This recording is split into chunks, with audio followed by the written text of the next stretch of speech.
putting it mildly. I keep waiting for the 3 months of calm, that never comes. But to your question, I guess to set the stage, let's look back at 2024. 2024 was a year where the economy grew 2.4%. Unemployment remained in the low fours, close to mainstream estimates of maximum employment.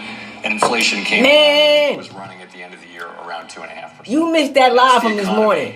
You missed that. You did. And because you would have saw what the hell I saw. Characterize that, but you want me to do alert every damn thing? It dropped, though. Now, again, to your question, go get some food. The administration is. Oh my God! Come on! 12:30. Come on. Is you fucking bitch! You fucking bitch! Fucking bitch! Fuck a commercial! Nobody want no commercial right now. That can happen in some. Oh, they playing with me. They playing with. Why do they do this every time I get on this darn thing? Nobody got time for that commercial shit. I had expected certainly larger than we expected, even in our upside case. We looked at a range of cases. So that's one. The second one is how long does it take for the tariffs to have their effects on inflation? To the extent it takes longer and longer, that raises the risks that the public will begin to experience higher inflation. They'll come to expect it, and companies will come to expect it. So that risks higher inflation. And the third is just what I mentioned in my speech, which is my remarks, which is got to keep inflation expectations well anchored. So if we have those three things under control, that's what it will take. And indeed, our role is to make sure that this will be a one-time increase in prices and not something that turns into an ongoing inflation process. That's a big part of our job. What about the effects of tariffs on quantities? With the level of tariffs that, for example, have been currently applied on China, there's a fear that the supply chain may get disrupted, that firms may not be able to import. This is the thing. If you are in that of the trade, if it turns into a supply shock, okay, tomorrow I'm not live. If it was all right, do not get mad. You get out, and this thing goes through Power Hour. Once again, if this thing goes and it's nice and hefty, we ain't doing what we did last week. I'll tell you that much. But this is also SPY, not XPX. I didn't even really get to look because it was moving so fast. I didn't even really look at XPX. This uncertainty that they're feeling, to be honest with you, the issue with imported components to their. But I'm gonna be honest. I got in that 520 put. When it's before, literally, as I'm coming out and I'm coming back into the crib, I'm coming in the crib. I'm like, oh shit, because we was already talking about it. And I like, what we doing? Like, come on now. And it was a prolonged. Come the fuck on. Production couldn't keep up, and that led to an extended period. One of the things that led to an extended period of inflation. So when you think about supply disruptions, that is the kind of thing that can nothing really take time to tickling in my fancy Nancy. What would have been a one-time inflation my fancy Nancy extended, perhaps more persistent, and we would worry about that. I still would be looking at that 5,000 put. If I had to do for tomorrow, it would be that 5,000. If it's going to move. To be on track to be disrupted significantly, and you would worry that if it moves. No, don't forget too. Tomorrow we got what you call the inflationary process might. But these lines is already done. I already gave you the plan. We're thinking literally these lines live. Have their effects, as how they might affect the economy, and that's why we're waiting really to see what the policies ultimately are, and then we can make a better assessment of what the economic effects will be. Let's move to immigration. You talked about the labor markets being in reasonable equilibrium right now. Of course, what we've seen over the last few months, months of the previous administration continuing into this administration, is immigration oh, God. has fallen off considerably. What's your sense on how that will affect the labor market? So part of why growth was so strong in the last couple of years was just very high levels of immigration, and those people went to work. The economy hired them. There was a lot of demand. We were still working off the labor shortage. What's happened since the prior administration changed their policy, as you mentioned, immigration has fallen very sharply, and therefore the growth of workers has really stopped. It's really stagnant.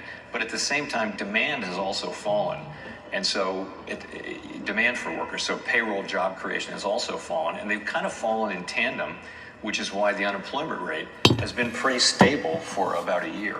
So in a way, demand and coincidentally, perhaps to some extent, demand and supply for workers has fallen.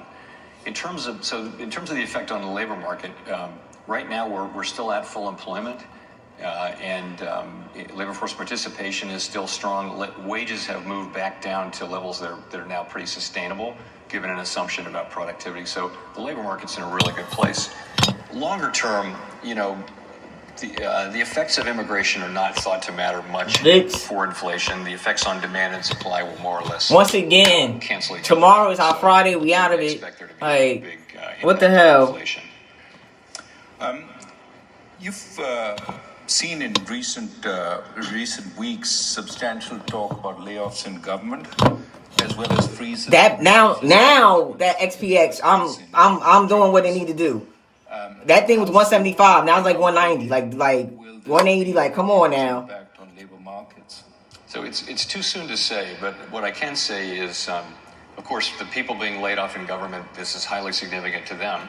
We don't know how big that's going to be. Right now, it's not big enough to affect a workforce of 170 million people materially. In terms of the cutbacks in funding and for science and things like that, we do see in areas, particularly in cities that have a lot of universities and research hospitals and research institutions, we're really hearing significant layoffs and significant impacts on employment. I don't know how much that will total up to. And of course, in addition, cutting back on scientific research may have implications for economic growth, for productivity, for health, for all kinds of things. But those are very difficult to estimate in real time. Now, given that we're talking about the future, you may be confronted in the not so distant future with both higher levels of unemployment as well as potentially higher inflation. And of course, the policies that each one requires could be different. You talked a little bit at the podium about how the Fed would see these two and how it would address it. Just giving you a chance again to elaborate on that. Right. So most of the time, when the economy is weak, inflation is low, and unemployment is high, and both of those call for... Please look at your chart, people. Somebody right now is like, oh my God, it's going... Like, sweet baby Jesus. Some people, like, when you get in trade, I'd be like, bruh, please don't get in trade, because you ain't got the patience for it. And they're not really in tension now. The labor market you is really gotta, like... But the shock that we're experiencing, the impulses we're feeling are for higher unemployment and higher inflation. And, our tool only does one of those two things at the same time. So it's a difficult place for central banks, to be in terms of what to do. And so the best we can do is we actually have a little provision in our consensus statement, which is the thing that we vote on to embody how we approach these questions. What we say is we will look at how far the economy is from each of those two goals, and then we'll ask, might there be different paces at which they would approach those goals? We'll look at those things and think about them, and we'll no doubt be a very difficult judgment. Again, we're not experiencing that now, but we could well be in that situation, as I mentioned in my remarks. Just want to pick up on a word that is often used today, uncertainty. As a respondent to a Dallas Fed survey said, I've never felt more uncertainty about my business in my entire 40-plus years career. The worry today is not just about immediate policy uncertainty, but an entire change in the U.S.'s economic philosophy. Not just policy uncertainty, so to speak, but structural uncertainty. One of the effects, as you've pointed out, of higher levels of uncertainty is that firms postpone investment. For instance, even after the tariffs stabilize, firms that contemplate reshoring production facilities will hesitate, not knowing if the tariffs will be reversed in the future, maybe by the next administration. How do you take such longer-term uncertainty into account in your policies? Let me just agree that what comes back very strongly, and everyone will understand this. These are very fundamental changes in, long held in some cases policies in the United States, and there's not any real experience. I mean, the Smoot-Hawley tariffs were actually not this large, and they were 95 years ago, so there isn't a modern experience of how to think about this. And businesses and households are. I said what I said with these trades. Like, I don't put 3 of them on there, motherfucker. I'm like, come on. There's a lot of research. And I kind of try to give you as quickly as possible. Does lead to businesses and households stepping back from decisions, which of course makes common sense. And you hope that that's something that you go through a phase, and then you know what things become more certain, and therefore people can resume normal economic activities given their understanding of what is the new normal. And your question really is, what if the uncertainty remains high? I think that's a difficult environment. I think people's expected rates of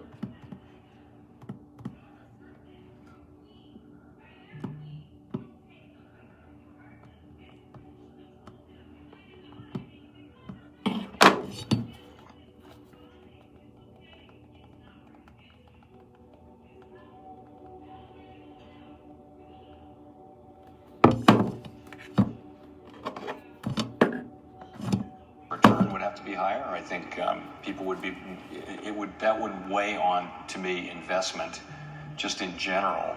If the United States were to become a jurisdiction where risks are just structurally higher going forward, that would make us less attractive as a jurisdiction. We don't know that at this point, but I think that would be the effect. Well, let me turn to financial markets. We've seen some volatility, especially stock market volatility. I mean, the levels of the VIX are up to the levels they were in the early days of the pandemic, coming off somewhat now. Some people believe the Fed will intervene if the stock market plummets, the so-called Fed put. Are they correct? I'm going to say no with an explanation. So what I think is going on in markets is markets are processing what's going on, and it's really the policies, particularly the trade policy, and really the question is, where's that going to come in? Where's that going to land? And we don't know that yet. And until we know that, you can't really make informed assessments. It will still be highly uncertain. Once you know what the policies are, it'll still be highly uncertain what the economic effects will be. So markets are struggling with a lot of uncertainty, and that means volatility. But having said that, markets are functioning, conditional on being in such a challenging situation. Markets are doing what they're supposed to do. They're orderly, and they're functioning just about as you would expect them to function. So we've seen volatility also in the bond market, and at a time when usually there's a flight to safety, we saw yields on the German bond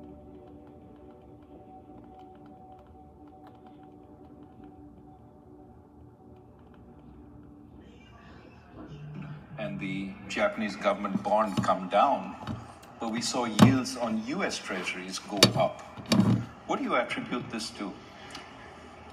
So I would just say the same thing. I think it's very hard to know in real time. I've had a lot of experience with significant moves, for example, in the bond market, where there's a narrative that people land on, and then 2 months later you look back and go, that was completely wrong. So I think it's very premature to say exactly what's going on. Clearly, there's some delevering going on among hedge funds in levered trades and things like that.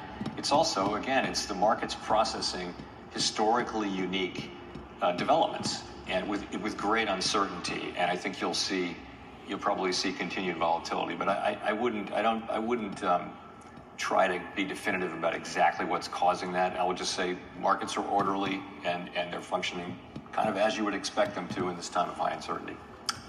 So the Fed, in its last meeting, slowed the pace of shrinking of its balance sheet. Was this driven by uncertainty about how much reserves and liquidity the market needed, and you wanted to take a little more time to find that out? And flip side, you said the market was orderly. What if market disruptions emerge? Would the Fed intervene? So we think that reserves are still abundant. So we don't think we're close to the point, particularly close to the point where we would stop. But we were facing a situation in which, for other reasons, there were going to be big flows into and out of reserves as it had to do with the debt ceiling and the Treasury General account. For those of you who are Treasury market people, that'll make sense. But while those big flows are happening for over a period of 6 months, we would actually be shielded from being able to see evidence that we were or were not getting close to the level of less abundant reserves. And so we decided to slow the pace. We thought about pausing, and instead we debated it. It's one of these great debates that we have at the FOMC. We decided to slow the pace instead. And people really came to see the merits of that because, the slower we go, the less, the smaller the balance sheet can get without disruptions. And we want that process to continue. And now it's at quite a slow pace. So we think that's a really good thing. So that means it can go on for a longer amount of time, and we'll be able to reach kind of very carefully what we think is the right level of reserves. Still plenty of reserves. What about the international dollar-based system? With all these disruptions, do you stand ready to supply dollars to central banks as you've done in the past when there's been a global shortage of dollars? Sure, absolutely we do. Just for everyone's knowledge, we have standing dollar swap lines with 5 large central banks, and they go to the jurisdictions where there are big overseas dollar funding markets. And in fact, those are overseas markets where, for example, a European or Asian institution is buying an asset-backed security that is backed by loans to American consumers. So in effect, these are loans to American consumers. And we support that. We want to make sure that dollars are available. They need dollar funding to hold those dollar assets.